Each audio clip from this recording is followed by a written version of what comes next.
My experience meeting Ric Flair, it was April of 2009, and he just turned 60.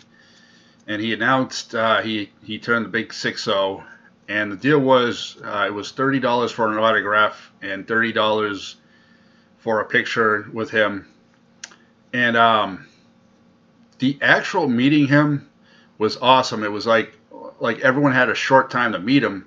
So I said, "Oh my God, Royal Rumble '92 and SummerSlam 2006 were my favorite matches with you." And he's like, "Yeah, yeah." And he was really excited. And what I noticed was that in the line, the people before me, he was like excited to see them. And then you could see the disappointment in his eyes because they weren't really wrestling fans. Um, they didn't really say specific matches that they saw that they liked. It was more just like to meet and greet and get the autograph. So when I went up there, I didn't want to disappoint him. I didn't want to like let him down, and you could see the excitement in his eyes. Yeah, I imagine as a celebrity, when you're meeting tons and tons and tons of people, you can get sick of it. Just like we're all human, really, we get sick of it getting asked the same questions all the time. So I can imagine to a point, you try not to show it, but you're like, okay, like I had enough now. On the other hand, you're a celebrity, so you're making money from these people, so you're expected to at least show something. So yeah, Ric Flair was definitely awesome to meet, but I only had like a minute with him, and which is good enough, anyways. You could say that you met him. I mean, he's a legend. Where I met him was like a place near the town hall in Webster, Massachusetts, and John Cena's father runs a thing down there where these wrestlers will come in and do these shows, small shows. The Honky Tonk Man was there. Um, there was a couple other wrestlers. Valentine. I keep on thinking Jim the Anvil, but it wasn't Jim the Anvil. It was Greg the Hammer Valentine, and he was sitting right next to the Honky Tonk Man.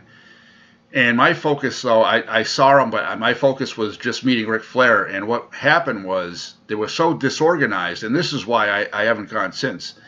Um, it was so disorganized that they actually told people that if you're not part of that line, you don't get to meet Ric Flair. And if that was me, I would have been bullshit because I paid the $60. I would have at least asked for my money back. Not even the point. You go through all the aggravation of the line, just be told that. Okay, if you're not part of this line from this point on, you don't get to meet him. I thought that was bullshit, and it was so disorganized. So I was part of the line. I was fortunate enough to get to meet him. And then after that, he was supposed to come out and do the show, which he did. But what they were doing was they're more.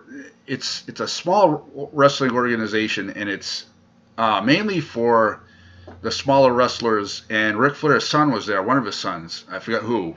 I don't think it was the one that died. It was another one. But it's for mainly people that aren't really known. And then they have that one guy that's known that goes there to make the audience go for them and then find out about the other wrestlers. But what they're mainly known for is their comedy. They do comic stuff that makes you laugh. But sometimes they stretch it out for too long. And it's like, okay, I just came to see Ric Flair.